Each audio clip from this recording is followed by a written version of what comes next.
सवाल यह है कि भारत में इतनी गर्मी क्यों पड़ रही है और क्या ये भारत तक ही सीमित है। जवाब है कि गर्मी के हालात पूरी दुनिया में खराब हो रहे हैं और ये सिर्फ भारत तक सीमित नहीं है।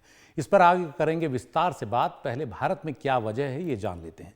वैज्ञानिकों के मुताबिक एक वजह है अल नीनो इफेक्ट। ये नाम आपने कई बार सुना होगा, जिसके कारण वैश्विक मौसमी मिजाज बदल रहा है। अल नीनो को आसान शब्दों में ऐसे समझिए, जब दुनिया के सबसे बड़े महासागर प्रशांत महासागर के कई इलाकों में समुद्र का तापमान बढ़ता है तो इससे गर्म होने वाली हवा पूरी दुनिया के मौसम को गर्म करती है। अल नीनो की ये साइकिल 2023 में शुरू हुई थी और इसका असर जून 2024 तक रहने के आसार हैं। इसी वजह से गर्मी का ये सीजन बहुत गर्म होता दिख रहा है। हालांकि अल नीनो इफेक्ट इसके बाद कमजोर पड़ेगा और लाल नीना इफेक्ट अमल में आएगा, जिससे इस बार भारत में अच्छा मानसून रहने के आसार जताए गए हैं। अब हमारे यहाँ जो लू यानी हीट वेव चलती है, तो वो क्यों चलती है, वो भी बहुत परेशान करती है। दरअसल हमारे वातावरण और समुद्र में होने वाले कई परिवर्तन उत्तर, मध्य और पूर्वी भारत में हीट वेव्स यानी लू को जन्म देते हैं। इन इलाकों में लगातार गर्म और सूखी स्थितियां ऐसी हीट वेव्स को तेज करती हैं। अब इन हीट वेव्स से होता क्या है, सब जानते हैं। हीट वेव यानी लू लगने से तबीयत खराब हो सकती है। ऐसा इसलिए होता है क्योंकि हीट स्ट्रेस बढ़ जाता है।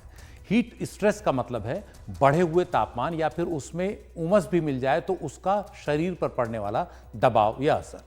हीट स्ट्रेस भी दो तरह की होती है। एक ड्राई हीट स्ट्रेस, शरीर पर यह स्ट्रेस यानी तनाव तब महसूस होता है जब तापमान बहुत ज्यादा बढ़ जाए, भले ही उमस का स्तर कम हो। इस तीव्र गर्मी और सूखी हवा में पसीने के जरिए शरीर के लिए अपना तापमान कम करना मुश्किल हो जाता है। इससे डिहाइड्रेशन हो सकता है, तबीयत खराब हो जाती है। लू ऐसी ही स्थिति में लगती है। इसीलिए कहते हैं कि ऐसी सूखी और तेज गर्मी में खूब पानी पिएं। मध्य और उत्तर पश्चिमी भारत में गर्मियों में उमस की संभावना कम होती है, इसलिए वहां अधिक तापमान के कारण ड्राई हीट स्ट्रेस के मामले सामने आते हैं। दूसरी ओर मॉइस्ट हीट स्ट्रेस यानी उमस भरा हीट स्ट्रेस ये तब होता है जब तेज तापमान में काफी उमस यानी ह्यूमिडिटी मिल जाए। इससे भी शरीर के लिए पसीने के जरिए तापमान को कम करना मुश्किल हो जाता है और हीट स्ट्रेस बढ़ जाता है। उदाहरण के लिए, जैसे आपने महसूस किया होगा कि अगर आपने कूलर चलाया और उससे आने वाली नम हवा के कमरे से बाहर जाने का कोई रास्ता नहीं है, तो थोड़ी देर में आपको बेचैनी होने लगेगी, क्योंकि कमरे में उमस बढ़ने के कारण आपका पसीना नहीं सूखेगा। पूर्वी तटीय इलाकों जैसे ओडिशा और दक्षिण पश्चिम बंगाल और दक्षिण पेनिनसुला वाले इलाके जैसे आंध्र प्रदेश, तमिलनाडु और महाराष्ट्र के कुछ जो तटीय इलाके हैं, वहाँ आर्द्रता यानी ह्यूमिडिटी का स्तर 60% से ज़्यादा होने से वहाँ मॉइस्ट हीट स्ट्रेस के मामले सामने आते हैं। बरसात के दिनों में जब तापमान बहुत ज़्यादा हो तो भी मॉइस्ट हीट स्ट्रेस के मामले देखने में आते हैं। ये दोनों ही स्थितियां खतरनाक होती हैं।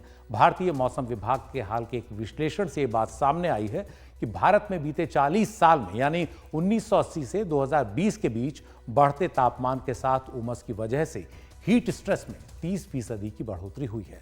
इस दौरान मध्य भारत, उत्तर पश्चिम भारत और देश के पूर्वी तटीय इलाकों में औसत हीट इंडेक्स गर्मियों के सामान्य तापमान से 4 से 5 डिग्री सेल्सियस बढ़ा है। अब ये हीट इंडेक्स क्या है, ये भी समझते हैं। आमतौर पर तापमान से आपको ये पता लगता है कि हवा कितनी गर्म है, लेकिन हीट इंडेक्स आपको ये बताता है कि आपके शरीर को हवा कितनी गर्म महसूस हो रही है। गर्म हवा में अगर उमस भी मिल जाए तो हीट इंडेक्स बढ़ जाएगा, यानी आपको ज्यादा गर्मी महसूस होगी। तो हीट इंडेक्स बढ़ रहा है यानी आपको उस तापमान से ज्यादा गर्मी महसूस हो रही है जो तापमान दर्ज किया जा रहा है। एक और भी बड़ी वजह है, वो है बढ़ता औद्योगिकरण और हमारे कई शहरों का कंक्रीट के शहर में बदलते जाना। इससे अर्बन हीट आइलैंड इफेक्ट बढ़ रहा है। इसे इस तरह समझिए कि हमें उन इलाकों में गर्मी ज्यादा लगती है जहां पक्का निर्माण ज्यादा होता है। अर्बन यानी शहरी इलाकों में ईंट, सीमेंट, कंक्रीट का जाल बिछ चुका है। आप देख सकते हैं जिस तरह से तस्वीरें हैं, सीमेंट, तारकोल की सड़कें बन गई हैं। तमाम पक्का निर्माण, कुदरती निर्माण जैसे जंगल, तालाब, झील, घास के मैदानों के मुकाबले सूरज की गर्मी को ज्यादा अवशोषित यानी एब्जॉर्ब करता है और फिर उसे वापस छोड़ता है और ट्रैप भी कर रखता है। जो इलाके इस पक्के निर्माण के आसपास होते हैं वहाँ तापमान बाहरी इलाकों के मुकाबले ज़्यादा होता है और रात में भी यही स्थिति होती है। उन तमाम इलाकों में जहाँ पक्का निर्माण बेतहाशा हो चुका है और हरियाली सिमटती जा रही है, वहाँ हम इस अर्बन हीट आइलैंड इफेक्ट को अधिक महसूस करते हैं और गर्मी से बेचैन होते हैं। इसीलिए ज़रूरी है कि हर जगह सीमेंट कंक्रीट बिछाने की अपनी आदत को हम कम करें। इसके अलावा उद्योगों, गाड़ियों और तमाम जगहों पर लगे एयर कंडीशनर से निकलने वाली गर्मी भी इस आफत को और बढ़ा रही है। ये सब क्लाइमेट चेंज की वजह बन रहा है। नतीजा हम देख ही रहे हैं, एक्सट्रीम हीट।